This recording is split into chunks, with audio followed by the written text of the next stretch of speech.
Do you guys remember Yandere Simulator? Infamously known as the game that's taken over 10 years to make, made by a man, child predator, scary, yucky man, based entirely on subverting anime tropes, but due to the lack of skill in writing ends up solely playing into said tropes? Yeah, that one. Some might call me an OG, but I've been in the know of Yandere Simulator since I was an 8-year-old. For scale, I am now a high school graduate, in which my only way of consuming it was browsing the Yandere Simulator amino and watching Cub Scouts videos. Since then, I've distanced myself, but after coming across many redesigned videos on my YouTube feed and watching them and re-immersing myself into the space of the game and the designs of the characters and how badly they are written and designed, I was like, hey, I could do this better. And it gave me the inspiration to make this video. The wiki summary of Yandere Simulator states, Yandere Simulator is an upcoming stealth action game for Windows. The story follows obsessively lovesick schoolgirl Ayano Aishi, nicknamed Yandere-chan, who takes it upon herself to eliminate through either violent or non-violent means anyone she believes attracting the attention of her senpai, Taro Yamada. It is developed by the man who coins himself Yandere Dev, but whom I will be calling throughout the video Alex Mahan, his real name. Now, Alex has found himself amongst many controversies and is known to be a very childlike person who is unable to take any criticism whatsoever. So please take this video as me saying, hey, I am a better character designer and writer than this man. And this is how I would write these characters if I was making my own game.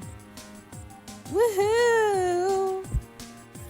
Also to note, I have redesigned these characters several times throughout the years, and I will be bringing in aspects of my old designs, of which I will be showing throughout the video, so keep your eye out.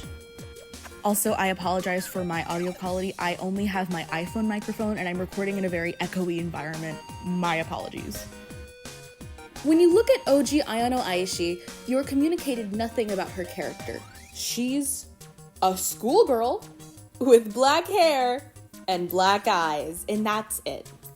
The design can be argued that she's meant to be a blank slate, but I think that's stupid. So instead, I went in a slightly different direction. While keeping the black hair, black eyes, the first thing that I changed was that I wanted her to be tall.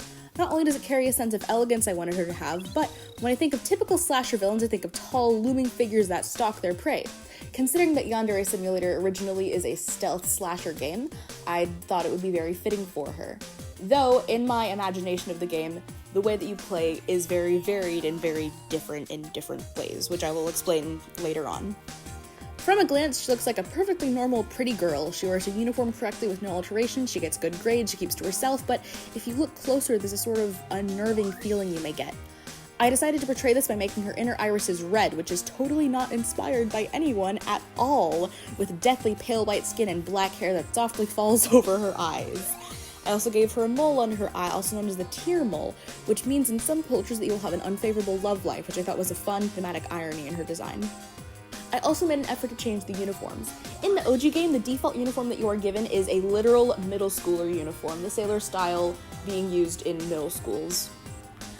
It's also incredibly skimpy, and I did not mess with that, so after doing some Pinterest digging and finding designs that I thought looked nice, I decided on a pinafore style dress with long, slightly puffy sleeves and a bow, in the colors of navy blue and red, which sort of match the original sailor palette, but they're toned down and they're less bright in your face. I also gave her a red hair bow, which is the same shade of red as her uniform bow to keep the color palette concise and not too busy. It folds over her bangs with a single chunk of hair folding over, giving a hint that there may be some cracks in the elegance you first perceived from her. As you can see, I'm giving each character a standing sprite to show their full design and then a close-up love-struck blushy sprite to communicate their personality visually. And that's Ayano! I really enjoyed the mysterious vibe that I gave her, and I'm honestly very proud of the close-up that I have of her face. I think it portrays how I want her to come off very well. Next is a character I rarely see portrayed in videos like these, ever. That would be InfoChan. She plays the role of the person who informs Ayano of each of her rivals and their plans to confess to your senpai. You're supposed to know nothing about her. She's a special student and she has her own room. Many argue that InfoChan is an unnecessary addition to the game, and while I can understand that argument, I can make her work. And how, you may ask? Beautiful Yuri love. How I imagine InfoChan is that she is infatuated with Ayano in her own little freaky personal way. She's still a school urban legend and she plays a similar role. She just crushes on Ayano, and her way of showing affection is by helping her with her issues. This makes her keeping a close line of contact with Ayano make sense, and her contacting her at the beginning of every week make sense. I do not want my InfoChan to deal in panty shots because my characters are actually minors and I'm not a basement-dwelling pervert freak who's into that kind of stuff. Instead, my InfoChan charges actual money for her services, but just for Ayano, she gives her a generous discount. An idea that I had is that some services she could attain for free by sweet-talking InfoChan, but I'm not entirely sure how that would work. Another issue I ran into was how InfoChan would be able to do all of her work without being caught or even seen at school. And I think her working with the school administration is stupid, so my workaround for that was that she's a disability student who does her work from home. She gets all of her assignments digitally and does it in her room, and that gives her the freedom to run her business and do her work without the watchful eye of the teachers and student council. I kept her design pretty similar, but I made her hair longer and gave her half pigtails to simulate an innocent schoolgirl look. She's also deathly pale because I imagine she really ever goes outside.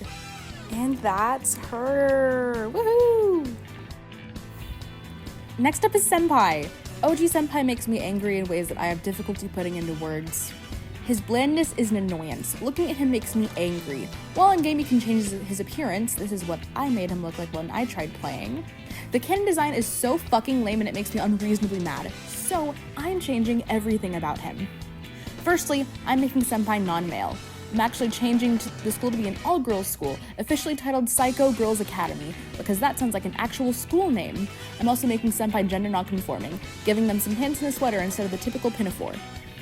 On to their personality. Our Senpai is an outgoing girl. Somehow they've befriended the entire school and everyone admires them for their outgoing nature and willingness to help others. They're a bit of an airhead though, often losing focus on things, and they have a hard time staying on one subject or project for long. However, many people at the school actually find this trait admirable. However, one time, they remained very focused. During the school's cleaning time, Ayano and our Senpai were cleaning the school's home ec room together. While cleaning, they chatted the whole time, getting to know each other and talking about life, talking about each other's interests. To Ayano, something about Senpai was so charming. It only took Senpai complimenting Ayano's eyes and she was enchanted. Cue the game and all the events that take place afterwards.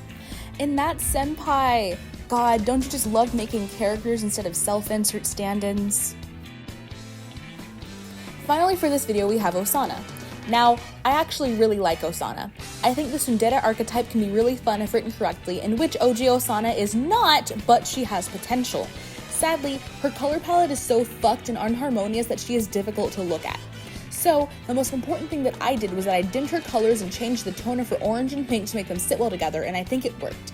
I also warmed up her skin tone to make it a similar color to her hair, which is a thing that I personally love in character design.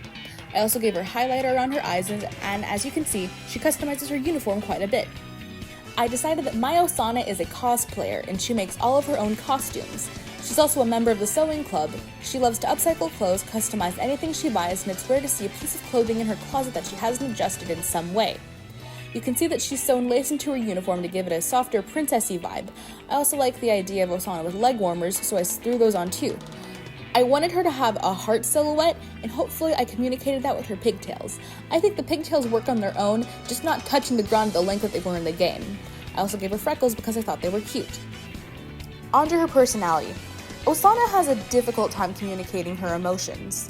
Things that she tries to say as genuine expressions of emotion often come off as her yelling and being aggressive.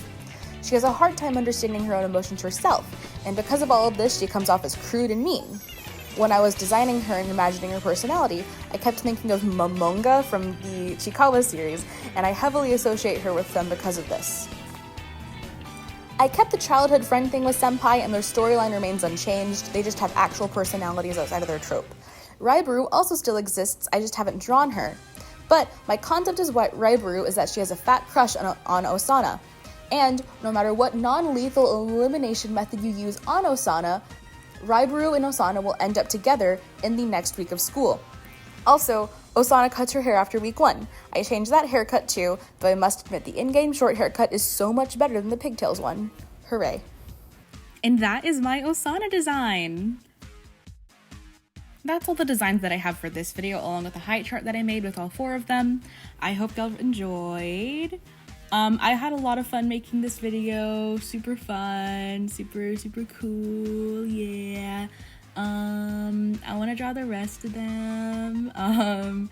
So if y'all want to see more, if I get any views, y'all should let me know, because this was really fun. Peace and love. God bless America. Happy Pride Month. Love y'all. XOXO Gossip Girl.